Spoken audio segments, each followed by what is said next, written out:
Hello. In this sample from our CPD course, Being a Great Mentor, Anthony takes you through a key model that will help you to understand the role of a mentor and the overall structure of the mentoring process.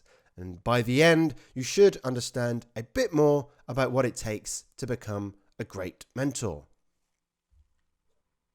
So this model was developed by David Clutterbuck in 2004. And basically, as you can probably tell from the name, it sets out 5 different phases or stages that are essential if any mentoring relationship is to be beneficial. So here we go, up on screen, the 5 different stages. Stage 1 is building rapport. Stage 2, setting direction. Stage 3, progression. Stage 4, winding up. And stage 5, moving on. So let's go through these in order, starting with building rapport.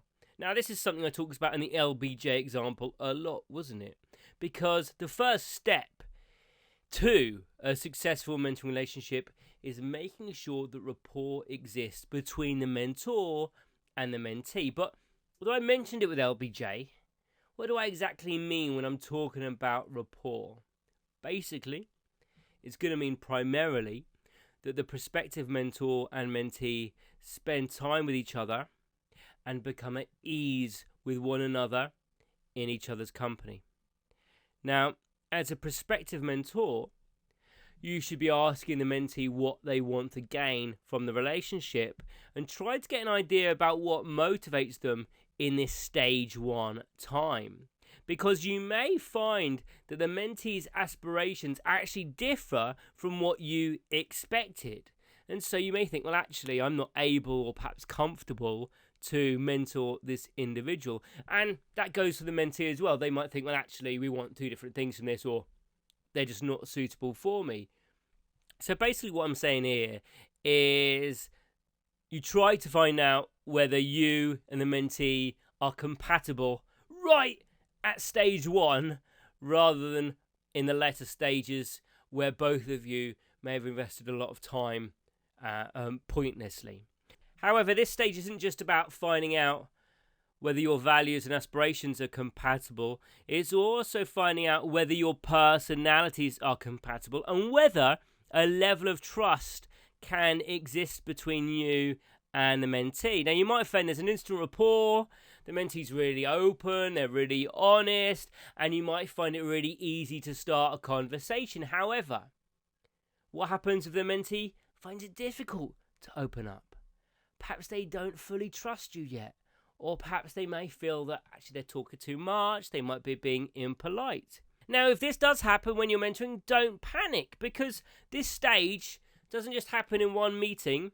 It can take place over several sessions, and over that time period, you may start to see a rapport building between both of you. But I should say, if you don't see a progression in your relationship, it might be worth, after a few sessions, to say, well, actually, this might not be the right dynamic. This might not result in a beneficial mentoring relationship. Now, as I mentioned, this stage is also common in coaching models because it's all about understanding the motivations of the mentee or the coachee is always going to be really important. But remember what I said in the introduction. Mentoring is a long-term relationship. And so building this rapport, understanding the motivations of the mentee is even more important because of this long-term relationship. So let me give you a little example of what I mean. Let's imagine we've got a coach who believes a prospective coachee isn't really a perfect fit in terms of their personality and motivations, but they may tolerate coaching them in the short term just to get them in line with the company expectations. But with mentoring, it's longer term. And because the agenda is being set by the mentee, it becomes all the more important that a good rapport and relationship is built up. Now, this stage, building rapport, is all about setting the foundations of the rest of the relationship. Because if trust and rapport can be built between mentor and mentee, then the process has a really strong chance of being beneficial. So, let's go back to our example that I introduced in the introduction, Jonathan.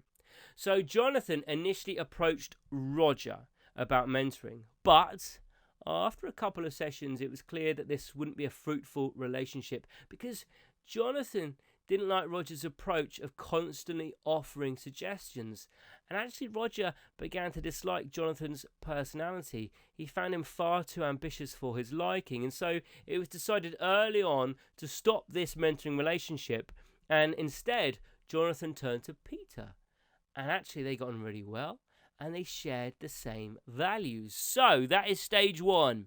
Just understanding what motivates and guides and trying to build trust. Let's move on to stage two, which is setting direction. So, as we saw with our example with Jonathan and Peter, a good rapport has been built up in stage one. So, what happens now? Well, now it's all about thinking about goals, as you may guess with the title Setting Direction.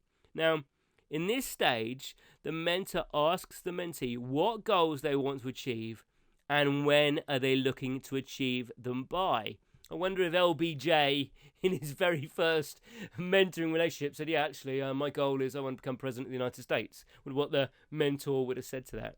Now, Clutterbuck states that the goals don't need to be specific initially, because more specific targets are likely to appear further into the relationship as rapport and trust continue to grow. So let's go back to our example. Now, we know Jonathan has got a long-term goal of becoming CEO, don't we? But he's struggling to think of a specific short-term target. Well, just don't worry if you don't get specific goals straight away, and simply encourage the mentee to start to think about their priorities and what may need changing. Now, just like we saw with stage one, this stage can take several meetings as the mentee thinks through their circumstances and begins to identify areas for improvement. Now, with Jonathan, after a few meetings, he came back with the goal of becoming a head of a department within the business because he believes there's going to be an opening within the next year or two, and that's going to take him another step closer to the top job. So, once the goal is identified, you should start to ask the mentee about the timescales they have in mind about achieving this goal, because this helps turn a goal from a nice idea into something which can be planned and achieved.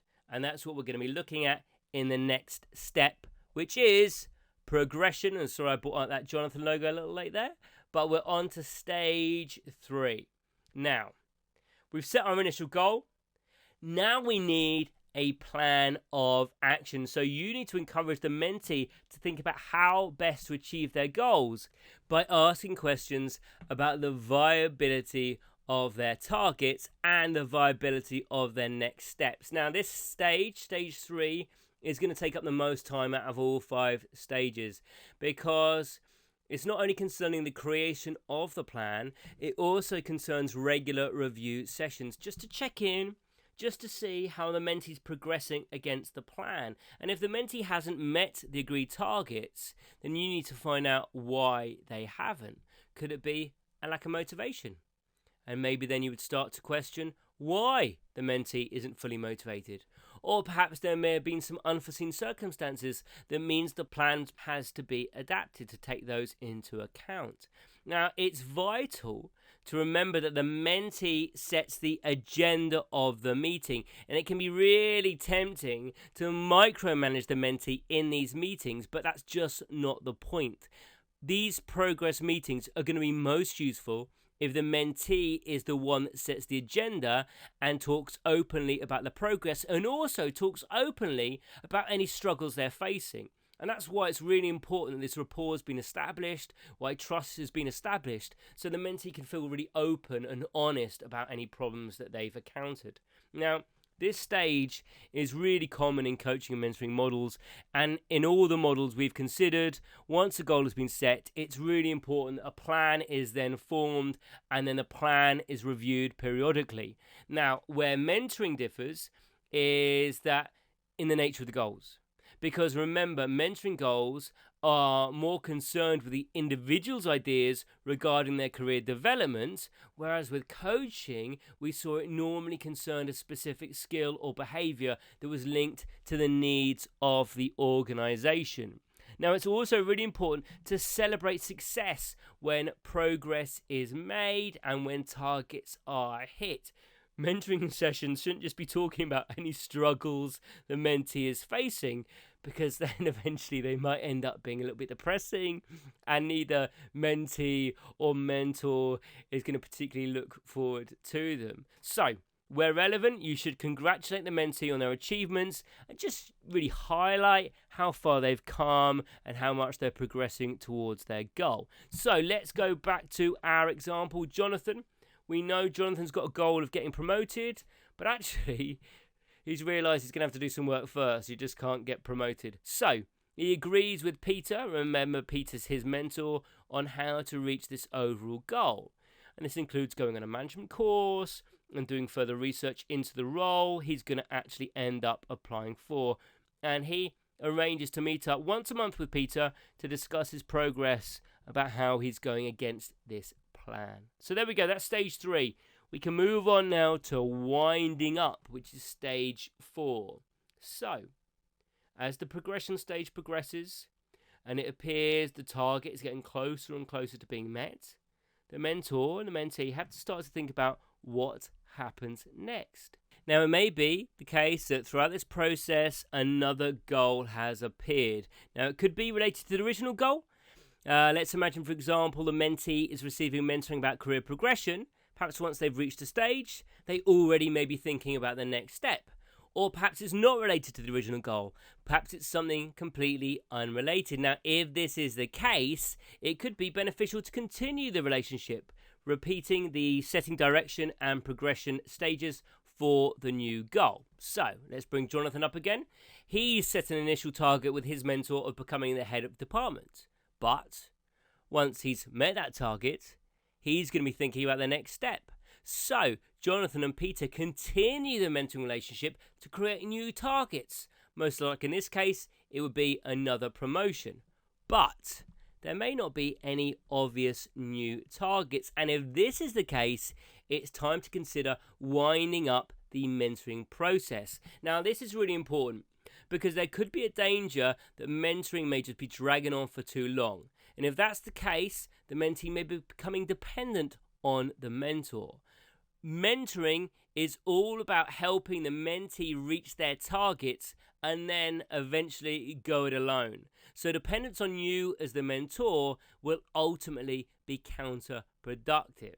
Now, in this stage, stage 4, you should be asking the mentee about their plans for the future and how they plan to continue developing their skills. Now, with coaching, it's often really clear when to end the relationship, and it's easy to do so because it primarily concerns business goals. But because mentoring concerns the personal goals of an individual and the relationship has developed over a longer period of time, it can mean that the mentoring process is harder to let go of. And so when mentoring simply becomes a routine and no longer of practical use, it's really important to consider whether it should continue. Now, what you need to avoid is the mentoring sessions aimlessly carrying on due to habit. So a mentor should ask the mentee if they feel their goals have been met and encourage them to consider whether continuing the sessions will be beneficial. So there we go. That is winding up. We can now move on to moving on. So, with winding up, we're not just saying, okay, the mentoring relationship is over. It's done. It's abruptly ended.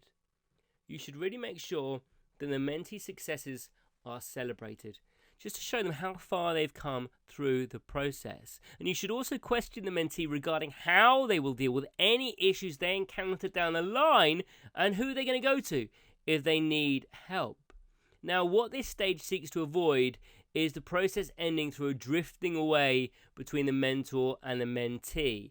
This acts as a clear, definitive end, and one where the mentee has a chance to look back with pride at the successes they've had over the mentoring relationship.